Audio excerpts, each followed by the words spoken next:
they don't. It's funny because they all have those books. What to expect in the first year. Well, the kids never read that book. Then there's that. Right. That's a good point. So here's a man that came from Florida, 2004. Came here 2003. 2003. From D.C. From D.C. Okay, so 2003. Yep. Married, 2 children. Yep. 6 weeks apart. Not married anymore, gotta say. Okay. Truth advertising. So, for the world, those who are looking at Mr. Pete, he's a single, sexy man. That's right. Running for congressman. And I have his website right now. Again, there's a delay for. Yes, it do. We have the website where you can see Pete Kesterson for Congress. Well, you can see. I got to tell you a story about that third picture there. There's some great pictures about some of the work we do in the community, and. It won't get any bigger. That's okay. Mm-hmm. But you can see there I don't have much hair. Okay. And my campaign manager tells me I can't tell the story anymore because my hair's too long.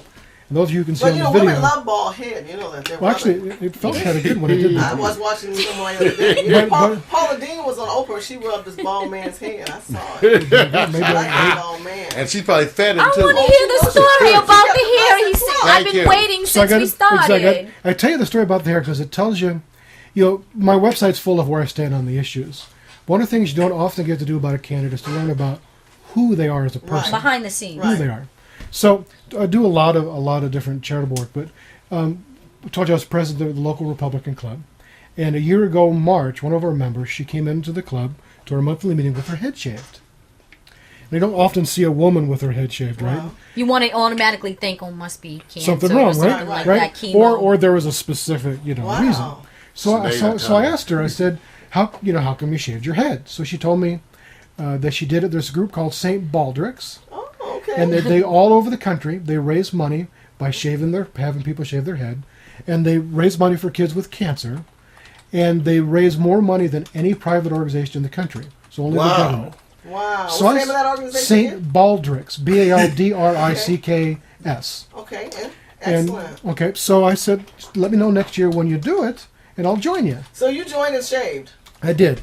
And I tell you the story. So did the women come rub your head now? Are you getting more like a Buddha? They rub the head and the stomach at the same time? We still got to have that moral compass, so we don't do a lot of head rubbing. No.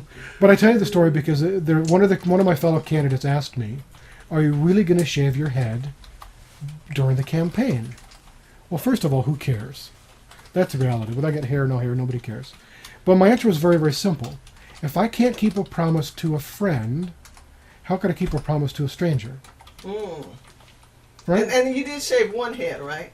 I got a team of 8 people to shave their heads. We raised $4,600. Wow. And, wonderful. We did a good thing. For a good cause. And for those of you interested at home, even though they can't see it here in the studio, here's a look at the St. Baldrick site. So you can take a look at it. And it's really, wow. Pete, that looks like a wonderful program. It's a great program. What I didn't know, and I feel bad I didn't know my member well enough, that the reason why she's involved because they lost their child to cancer, which is obviously a horrible experience. But I think, again, it's not whether Republican or Democrat or white or black or Latino or Christian or Jew or Muslim. We as citizens have an obligation to give back to our community. Mm-hmm. And like anything you do, you always get more out of what you give. More back than what you give. The feeling of shaving my head, who cares if I have hair? To raise some money to maybe help find a cure so some other parent doesn't have to go through losing their child. That's just the right thing to do. You're running for congressman. Uh-huh. Mm-hmm. Tell me a little bit about your district. Interesting district. It is an incredibly diverse district. How so? The center of the district are the beach cities. Wow. Manhattan Beach, Redondo Beach, Hermosa Beach. Mitchell Ward. Oh, yeah. Right. Mayor of Manhattan Beach. Mm-hmm. No, like Hermosa Beach, the mayors rotate. Mm-hmm. Exactly. Where Redondo Beach with an elected mayor, so they do it differently. Okay. So it's Mitch's turn, and Mitch is now running for state assembly. Right. We had him on the show. Yeah. Morning Coffee. Okay, there you go. Mm-hmm. We supported him. Okay. Well, and we had John on the show too. He's up in there. yes. John Stamright? Sure. Right. He's running for the 28th Senate District, which makes up a lot of my district and then another different chunk. So the center is kind of like Torrance to the airport, kind of a very, very similar area, if you wish. So you're near the water, you got diversified people. But then you've got on the north, you've got Venice, Right. Mar Vista, Westchester, the Marina. Wow, that's diverse. Then in the south, you've got Wilmington, Lomita, Harbor City. Yeah. Then we pick up West Carson. We've got Lenox. Really? A couple of blocks in Inglewood. Wilmington. Wilmington. Wow. So it's a very, very diverse. So for a family who's out of state of California, they don't realize that, we have different areas that, have different people. Very, very different people. Different lifestyles. Different Yes. backgrounds. Yes. Different education. Different heritage. You would represent all of them, and we're familiar with those Sure. communities. Sure. It's like one of the projects we're working on now for our website is to translate into Spanish.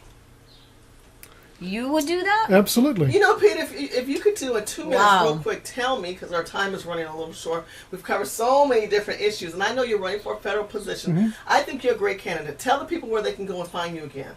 There's a lot of ways to find me. Not always at the post office, fortunately. And I'll show that site while he's talking. Our to And website- I dropped it in the chat room too. Okay. So. Which is Kesterson4congress.com. It's done by the number 4, but of course we bought it with the spelled out, so no matter how you get there, you get there. My cell phone number's on the website. Okay. Come on. You made yourself that available? So you've got the Ask Pete button, you've got the cell phone number, my email address is there. Every Friday night, for months now, including till the primary, with the exception of next Friday, we have another event. We have open house at the headquarters. Headquarters is 112 South Catalina Avenue in Redondo Beach. It's on Catalina between Garnet and Emerald. That address is on the website as well. Every Friday. You're on Facebook. You are on Twitter. On Twitter, absolutely. They can find you on LinkedIn. You're all over the place. You're Not using only- that social network, That's sir. right. Hey, you You're a social guy. gotta communicate with the people. And give me in one sentence why someone should vote for you. Hard to do in one sentence. That's okay. Take your time. Take 2 sentences. Okay, Yeah. thank you. Thank you for Go, let it roll. First of all, I describe Baby. myself as an American Okay. constitutionalist, conservative, Republican, in that order. Okay. I believe, and you go back to Abraham Lincoln, the founder of our party, and you talked about the Confederacy, and you talk about the Kansas-Nebraska deal, that when you became a state, originally the leadership would decide for the state, free state or slave state. Well, the Kansas-Nebraska deal brought us the ability for the people to vote in that state, whether they want to be free or slave. And Abraham Lincoln said sometimes the popular vote is important. Most of the time, what the people want is important. How do you relate to the people? But hang on. Go ahead. Because the rest of the quote is critical. But sometimes there's right and wrong. All right. And slavery is just plain wrong. And therefore we have to do something about it. And the characterization of the Republican Party in the modern time doesn't reflect our history. As the Party of Lincoln, we did provide freedom for everybody. Martin Luther King Jr. was a Republican. And most people don't know that. And those that hear it often argue. A lot of black people of his time were Republicans. Yes. Absolutely. Yeah, and their parents before them. That's too. right. Republican was the And, first and, and my party. problem, Very correct. Very correct. there's a candidate running for Secretary of State in California, Damon Dunn. You got to have him on your show. Damon is such a classic American story. He grew up on government cheese, had absolutely nothing. His father was killed when he was just a little boy, before elementary school, if I get the dates right. He talks about the government not providing you a trampoline to success, right? In many cases, it provides more oppression than it does an opportunity. You have to make it yourself. Is that what you're doing for you? Because absolutely. This young man got straight A's from elementary school through high school, all by himself with no influence.